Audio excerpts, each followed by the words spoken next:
Hello बच्चों, कैसे हैं आप सब। तो आज हम पढ़ेंगे अपने चैप्टर 2 फ्रैक्शंस की एक्सरसाइज 2.2। ठीक है, क्वेश्चन नंबर 1 कहता है फाइंड 1/4 ऑफ, यानी कि फर्स्ट पार्ट में हमें क्या करना है 1/4 ऑफ की जगह क्या लगा देंगे मल्टीप्लाई। ठीक है, ऑफ की जगह हम हमेशा क्या लगाते हैं मल्टीप्लाई। अब ए पार्ट क्या कह रहा है, ए पार्ट हमें कह रहा है 1/4 का हमें 1/4 निकालना है। ठीक है, तो सिंपल है, न्यूमरेटर को न्यूमरेटर से मल्टीप्लाई, डिनोमिनेटर को डिनोमिनेटर से मल्टीप्लाई, आ गया हमारा आंसर। ठीक है, अब बी पार्ट कह रहा है अगेन 1/4 ऑफ 1/4 का क्या निकालना है 3/5 निकालना है। कोई भी न्यूमरेटर डिनोमिनेटर से नहीं कट रहा है तो सिंपल हम मल्टीप्लाई कर देंगे। 1 into 3 3, 4 into 5 20, तो आ गया हमारा आंसर 3/20। अब सी पार्ट कह रहा है 1/4 ऑफ की जगह मल्टीप्लाई, सी पार्ट में क्या है 4/3। अब देखिए कुछ कट रहा है आपस में, हाँ जी 4 से 4 कट रहा है। ठीक है ना, तो 4 1 जा 4 एंड 4 1 जा 4, दोनों 4 की टेबल में आ रहे हैं तो हमने उनको दोनों को कट कर दिया। क्या बचा 1 1 जा 1 एंड 1 3 जा 3, तो आ गया हमारा आंसर। क्वेश्चन 1 का ही सेकंड पार्ट कह रहा है 1/7 ऑफ की जगह क्या लगाते हैं मल्टीप्लाई, तो 1/7 मल्टीप्लाइड बाय ए पार्ट में हमें किससे मल्टीप्लाई करना है 2/9 से। कुछ भी आपस में नहीं कट रहा है तो सिंपल मल्टीप्लाई कर देंगे, आंसर आ जाएगा 2/63। ठीक है, 1 2 जा 2, 9 7 जा 63। बी पार्ट में कह रहा है 1/7 को हमें किससे मल्टीप्लाई करना है 6/5 से। कुछ भी न्यूमरेटर और डिनोमिनेटर आपस में नहीं कट हो रहा है तो सिंपल मल्टीप्लाई कर दीजिए, 1 6 जा 6, 7 5 जा 35, आंसर आ गया। सी पार्ट कह रहा है 1/7 को किससे मल्टीप्लाई करना है 3/10 से। यहाँ भी कुछ भी कट नहीं हो रहा है, किसी भी टेबल में कोई भी कॉमन डिजिट नहीं आ रही है, फिर से कॉमन मल्टीप्लिकेशन 1 3 जा 3 एंड 7 10 जा 7। अब क्वेश्चन नंबर 2 कह रहा है multiply and reduce to the lowest term if possible. Bracket में लिखा है इफ पॉसिबल, क्या करना है हमें मल्टीप्लाई करना है और लोएस्ट टर्म में लेकर आना है, अगर वहां पर लोएस्ट टर्म में लाना पॉसिबल है तो ही। ठीक है, तो अब सबसे पहले क्या करते हैं, इसको सॉल्व करते हैं 2/3 मल्टीप्लाई बाय, इसको कैसे सॉल्व करते हैं, ये क्या लिखा हुआ है 2:2/3, तो जो हमारा डिनोमिनेटर है इसको इससे मल्टीप्लाई करते हैं, 3 2 जा 6, जो आंसर आया 6 उसको इसमें ऐड करते हैं, 6 + 2 8, 8/3। ठीक है, अब मल्टीप्लाई करेंगे 2 8 जा 16 अपॉन 3 3 जा 9। कोई भी किसी भी न्यूमरेटर और डिनोमिनेटर जो है आपस में किसी भी टेबल में कॉमन नहीं आ रहे हैं, है ना, तो इसका आंसर यही आ गया। सेकंड पार्ट देखिए क्या कह रहा है 2/7 मल्टीप्लाई बाय 7/9। ठीक है, अब इसके दो मेथड हैं सॉल्व करने के। जो इजी मेथड बच्चों को लगता है वो लगता है क्या कि सबसे पहले मल्टीप्लाई कर लो, 2 7 जा 14 और 7 9 जा 63। ठीक है, ये आ गया आंसर, लेकिन दोनों किसकी टेबल में जा रहे हैं 7 की, 7 2 जा 14 और 7 9 जा 63, तो हमारा आंसर क्या आ गया 2/9। ठीक है, अब दूसरा मेथड क्या हो सकता था बच्चों, दूसरा मेथड हो सकता था जो सिंपल वे था कि हम यहीं पर ऊपर नीचे जो 7 है वो इस 7 से कट हो रहा है ना, तो इसको और इसको यहीं पर कट कर दें, तो ये आ गया 7 1 जा 7, 7 1 जा 7, इसको यहीं से हम 7 से डिवाइड करते हैं और अपना आंसर निकाल लें 2/9। इससे क्या हुआ, हमें बहुत कम कैलकुलेशन करनी पड़ी। तो मैं खुद ये वाला मेथड रेफर करती हूँ, लेकिन बच्चों को ये इजी लगता है क्योंकि उनको लगता है कि इस डिनोमिनेटर से ये वाला न्यूमरेटर कट सकता है कि नहीं कट सकता है। तो बेटा कहीं पे भी कोई भी न्यूमरेटर किसी भी डिनोमिनेटर से आपस में टेबल से कट हो सकता है। ठीक है, अब थर्ड वाला जो पार्ट है हम इसी मेथड से करेंगे अपनी कैलकुलेशन को लो करने के लिए, कम करने के लिए। तो ये 2 की टेबल में आने दोनों, 2 3 जा 6, 2 2 जा 4, तो लिख लेंगे 3 into 3 अपॉन 8 into 2। आपस में कहीं और कुछ भी कट नहीं हो रहा है तो हमने कुछ और कट नहीं किया, तो हमारा आंसर आ गया 9/16। ठीक है, और देखिए फोर्थ पार्ट क्या कह रहा है, कहीं भी किसी भी डिनोमिनेटर और न्यूमरेटर में कोई भी कॉमन टेबल नहीं है ना। 5 इज अ प्राइम नंबर जो कि किसी भी और न्यूमरेटर की किसी भी डिजिट से नहीं कटता, तो सिंपल मल्टीप्लाई कर देते हैं, 9 3 जा 27 और 5 5 जा 25, हमारा आंसर आ गया। ठीक है, अब यहाँ पर 15 और 3 कट रहा है ना, वो 3 की टेबल में जाता है, कहाँ पर जाता है 5 पर। तो हमारा आंसर क्या आ गया 1 5 5 और 1 8 8। ठीक है, अब यहाँ पर भी कोई भी कॉमन नहीं आ रहा। देखो डिनोमिनेटर को देखो, 2 की टेबल में ना 11 आता है ना 2 की टेबल में 3 आता है, नहीं कर सकता। 10 की टेबल में ना 11 आता है ना 10 की टेबल में 3 आता है, नहीं कर सकते। तो सिंपल मल्टीप्लिकेशन कर दीजिए, 11 3 33, 2 10 20, आंसर आ गया। ठीक है, अब यहाँ पर भी देखो 5 की टेबल में ना 4 आता है ना 5 की टेबल में 12 आता है, 7 की टेबल में ना 4 आता है ना 7 की टेबल में 12 आता है। तो सिंपल मल्टीप्लिकेशन कर देते हैं, 12 4 जा 48 अपॉन 5 7 जा 30।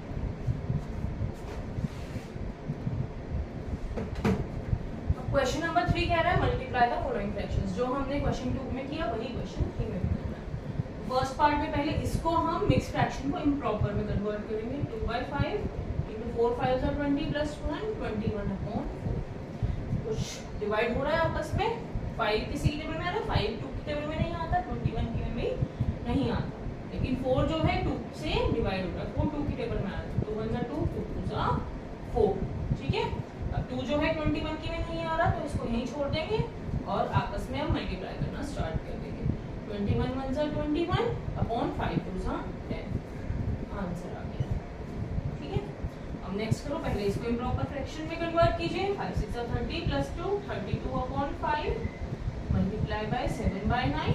ना ही 9 20 32 या 7 से डिवाइड हो रहा है, ना ही 5 दोनों से डिवाइड हो रहा है। दोनों को मल्टीप्लाई कीजिए, 7 32 into 7 आएगा हमारा 224 और 5 9 होता है हमारा 45। तो हमारा ये आंसर आ गया। ठीक है, अब इसको इम्प्रॉपर फ्रैक्शन में पहले कन्वर्ट करेंगे। 3/2 मल्टीप्लाई बाय 16 अपॉन में 3। ठीक है, अब 2 3 से डिवाइड नहीं हो रहा, लेकिन 16 से हो रहा है। 1 जा 2 2 8 जा 16। ठीक है, और 3 से डिवाइड हो रहा है सीधा सीधा। 3 3 एक दूसरे से कट रहे हैं 1 जा पर। हमारा आंसर क्या आ गया 8। ठीक है, 8/1 को हम 8 भी लिख सकते हैं। 1 8 जा 8 और 1 1 जा 8 1। तो 8/1 को हम क्या लिख सकते हैं 8। तो हमारा आंसर क्या आ गया 8। फोर्थ पार्ट देखते हैं। फोर्थ पार्ट में पहले हम इसको फिर से इम्प्रॉपर फ्रैक्शन में कन्वर्ट करते हैं। 7 2 जा 14 प्लस 3 17 अपॉन 7। 7 इन दोनों से डिवाइड नहीं हो रहा है, 6 इन दोनों से डिवाइड नहीं हो रहा है, तो सीधा सीधा मल्टीप्लाई कर लीजिए। 17 5 जा 85 6 7 जा 42, आंसर आ गया। ठीक है, अब इसको इम्प्रॉपर में कन्वर्ट कीजिए। 5 3 जा 15 प्लस 2 17 अपॉन 5 मल्टीप्लाई बाय 4/7।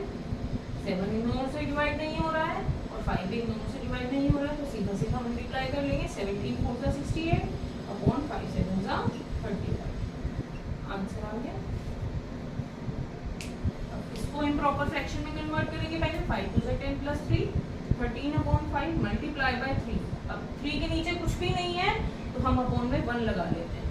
ठीक है, तो अब सीधा सीधा मल्टीप्लाई कर लीजिए, क्योंकि 5 जो है 13 और 3 दोनों की टेबल में नहीं जा रहा है। क्या आ जाएगा 13 3 जा 39 अपॉन में 5 1 जा 5, आंसर आ गया। अब सेकंड पार्ट क्या कह रहा है देखिए, इसको इम्प्रॉपर फ्रैक्शन में कन्वर्ट कीजिए। 7 3 जा 21 प्लस 4 25 अपॉन में 7 मल्टीप्लाई बाय 3/5।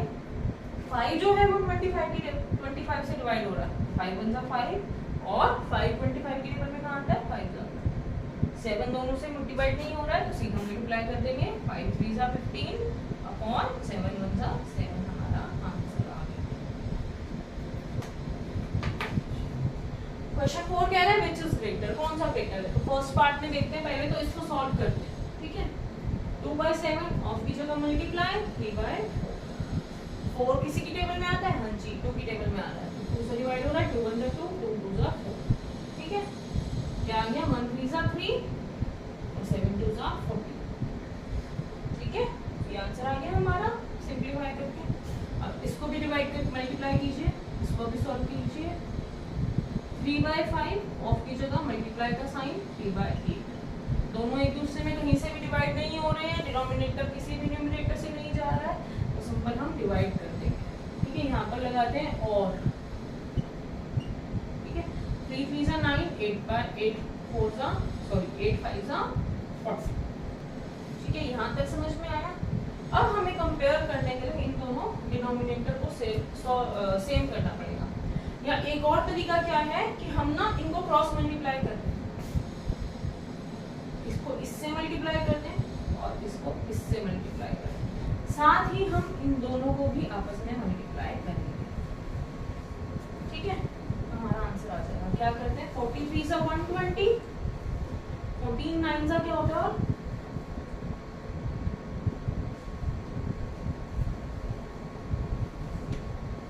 126 अपॉन में 14 4 सा 560, 14 4 सा 560।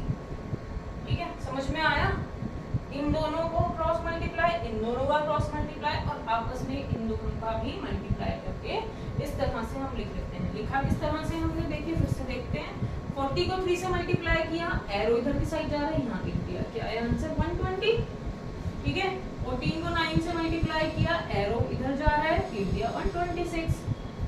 अब इन दोनों को आपस में मल्टीप्लाई किया, आ रहा है 560 और एरो दोनों तरफ जा रहा है तो दोनों के नीचे लिख देंगे।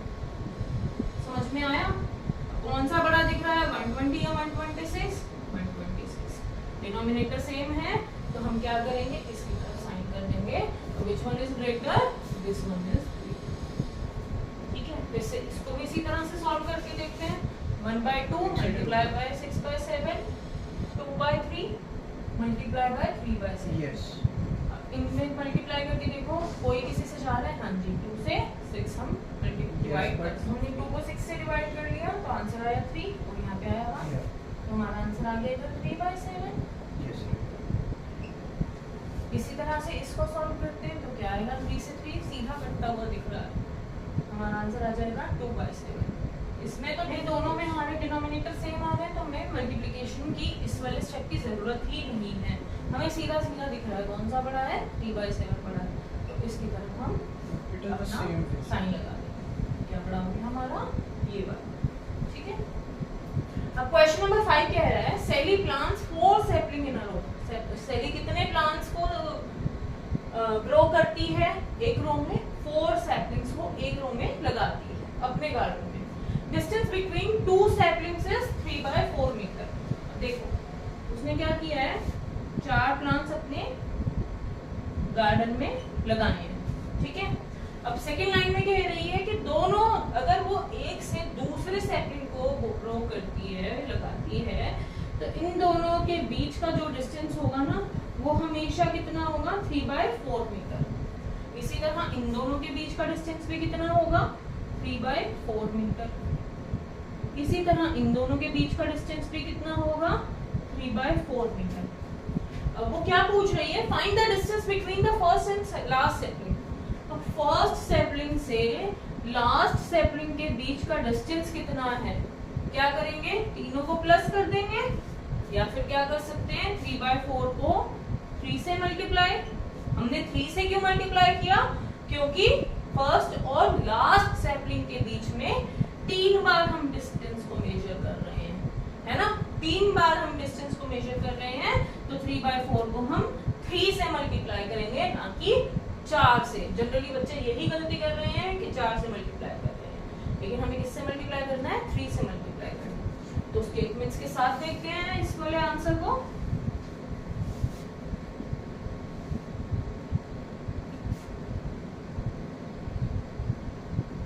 Sally plants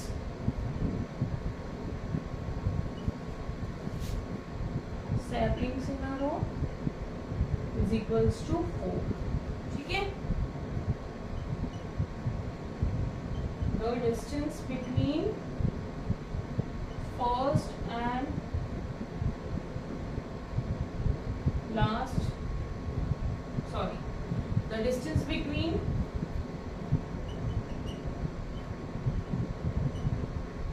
two saplings is equals to 3/4 meter. Therefore क्या आएगा, the distance between first and last sapling is equals to 3 into 3/4 meter, which will be equal to, यहाँ पर कुछ भी नहीं है, 3 के नीचे कुछ भी नहीं है, तो अपॉन में 1 लगा लेते हैं, 3 3 जा 9 अपॉन 1 4 जा 4 मीटर। तो हमारा आंसर आ गया। ठीक है, ये समझ में आया ना कि हमने यहाँ पर 3 से क्यों मल्टीप्लाई किया, 4 से क्यों नहीं किया? क्योंकि हम जब फर्स्ट और लास्ट सेटिंग में देख रहे हैं तो उनके बीच में हमें कितने डिस्टेंस दिखाई दे रहे हैं, कितने डिस्टेंस दिखाई दे रहे हैं हमें? 1 2 और 3। हमें सिर्फ 3 डिस्टेंसेस दिखाई दे रहे हैं, ना कि 4। समझ में आया? अब क्वेश्चन नंबर 6 कह रहा है लिपिका एक बुक को रीड करती है, एक डेली रीड करती है, कितने आवर्स के लिए? 1:3/4 आवर्स डेली रीड कर रही है। अब वो पूरी की पूरी बुक अपनी 6 डेज में खत्म कर रही है, तो वो कितने आवर्स यानी कितने घंटे टोटल वो इन्वेस्ट कर रही है बुक को रीड करने के लिए? तो सॉल्यूशन में फर्स्ट लाइन से हम स्टेटमेंट बनाते हैं, number of hours Lipika reads daily is equals to 1:3/4। ठीक है, डेली कितने घंटे बढ़ रही है? 1/3/4। ठीक है, number of days in which she reads the book,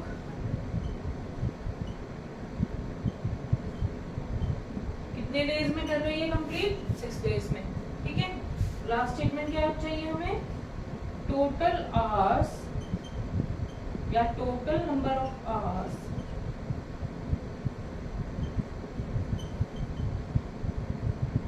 she completes the book is equals to, क्या करें? 1:3/4 को मल्टीप्लाई कर देते हैं 6, इसको इम्प्रॉपर फ्रैक्शन में कन्वर्ट कीजिए। 4 1 4 प्लस 3 7/4 मल्टीप्लाई बाय 6, 6 के नीचे कुछ नहीं है, 1 लगा देते हैं। ये दोनों आपस में 2 से डिवाइड हो रहे हैं, तो 2 2 4 और 2 3 6। सिंपल, आगे कुछ भी डिवाइड नहीं हो रहा है तो सिंपल मल्टीप्लाई कर देते हैं। 7 3 21 अपॉन 2 1 2। तो हमारा आंसर आ गया 21/2, यानी कि 21/2 आवर्स में वो टोटल बुक को कंप्लीट कर दे रही है। अब क्वेश्चन नंबर 7 कह रहा है कि एक कार है जो 1 लीटर पेट्रोल में 16 किलोमीटर कवर कर रही है। नेक्स्ट स्टेटमेंट में पूछ रहा है कि same car 2:3/4 litres of petrol में कितना डिस्टेंस कवर करेगी? सबसे पहले स्टेटमेंट बनाते हैं, car covers distance in 1 litre petrol is equals to 16 kilometre. Next statement बनेगी, car covers distance in 2:3/4 litre petrol is equals to, तो क्या करेंगे? 16 × 2:3/4। ठीक है, अब इसको इम्प्रॉपर फ्रैक्शन में कन्वर्ट कीजिए। 16 × 4 2 8 प्लस 3 11/4। इसके नीचे कुछ नहीं है तो 1 लगा लो। अब 4 और 16 एक दूसरे से कट रहे हैं, 4 1 4 4 4 16। हमारा आंसर आ गया 11 4 44 अपॉन 1 1 1, यानी कि 44 किलोमीटर। ठीक है, अगर कोई भी डाउट है आपको तो आप कमेंट सेक्शन में लिख सकते हैं, मैं उस पे आपको क्लियर कर दूंगी। ठीक है, क्वेश्चन नंबर 8 का फर्स्ट पार्ट का ए पार्ट कह रहा है कि हमें नंबर बनाना है इस बॉक्स में, कुछ इस तरह से बनाना है कि 2/3 को हम इस नंबर से मल्टीप्लाई करेंगे तो आंसर हमारा 10/30 आना चाहिए। तो हम पहले पढ़ के आए कि हम न्यूमरेटर को न्यूमरेटर से मल्टीप्लाई करेंगे तो हमारा न्यूमरेटर में ही आंसर आएगा। तो हम 2 को किससे मल्टीप्लाई करेंगे? 10 आए, 2 की टेबल में 10 कहां पर आता है? 2 5 are 10। ठीक है, तो ऊपर आ गया हमारा 5। अब हम डिनोमिनेटर को डिनोमिनेटर से मल्टीप्लाई करते हैं तो आंसर हमारा आता है 30। तो 3 को हम किससे मल्टीप्लाई करेंगे आंसर 30 आए? 3 10s are 30, राइट। अब सेकंड पार्ट कह रहा है कि simplest form of the number obtained in box, जो नंबर हमारा बॉक्स में आया था वो क्या आया था? 5/10, है ना, 5/10। तो अब हम जब इसको सिंपलेस्ट फॉर्म क्या होती है? कहीं से भी कुछ भी कट रहा है तो उसको काट दो, जो सेम टेबल में नंबर डिवाइड हो रहे हैं तो उसको डिवाइड करके जो भी हमारा आंसर आ रहा है वो सिंपलेस्ट फॉर्म है, लोएस्ट फॉर्म। ठीक है, तो वो क्या आ रहा है हमारा आंसर? 1/2। ठीक है। क्वेश्चन नंबर 8 के बी पार्ट के फर्स्ट पार्ट में।